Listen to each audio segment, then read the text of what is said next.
Picture yourself in Leipzig, 1960, watching a teenage Bobby Fischer dismantle his opponent with surgical precision. 95% accuracy in every move, and a final combination so daring it still makes engines blink. Today we're reliving Lateleir versus Fischer, move by move. White stakes a central claim. Fischer replies with knight f6, keeping his options open for a king's Indian setup. Lateleir grabs more space. Fischer commits to fianchetto, eyeing the long diagonal. White develops smoothly. Black's bishop lands on g7, pressuring the center. White fortifies pawn to d4. Fischer castles, tucking his king to safety before launching operations. White grabs space again. Fischer retreats his knight to e8, planning a counter-thrust with d6 and knight c6. White shores up the e5 pawn. Black strikes at the base of White's pawn chain. White brings another piece into the fray. Fischer counters in the center, challenging d4.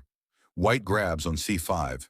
Fischer immediately jumps to c6, threatening the pawn and speeding up development. White doubles on d6. Fischer recaptures with the pawn, opening lines for his dark-squared bishop. White reroutes the knight to e4, eyeing g5 and c5. Fischer plants his bishop on f5, pressuring d3 and keeping White's pieces tangled. White chases the bishop with knight g3. Fischer calmly retreats to e6, preserving the tension. White redeploys the knight to f3, reinforcing d4.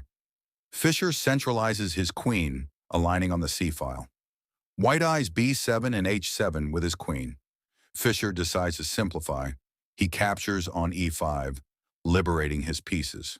White chases the bishop from g6 with f5. Fischer counter punches in the center, locking the pawn structure and cramping White. White captures en passant, opening the e-file. Fischer responds with taking f3, ripping open White's king position. White recaptures with the pawn, hoping for shelter. Fischer clamps down with f5, preparing to bring rooks to the e-file. White locks the structure further. Fischer reroutes his knight to f6, aiming for g4 and e4 squares. White develops his last minor piece.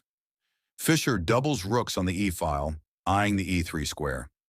White's king awkwardly steps forward. Fischer sacrifices material. Rook a6 blasts open the center, luring White's pieces away from the defense. White tries to trade on a6.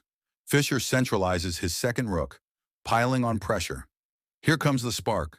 Fischer plunges his rook into a3, offering himself up to shatter White's fortress. Notice how this decoy draws the bishop off a3. White accepts, but Fischer's other rook swoops in to recapture, leaving Black with unstoppable threats against the exposed king.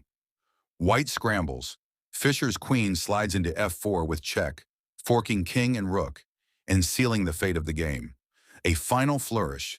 Black's bishop on g7 shifts to h6, delivering mate. Fischer's combination, crowned by precise calculation, remains a masterpiece of tactical vision.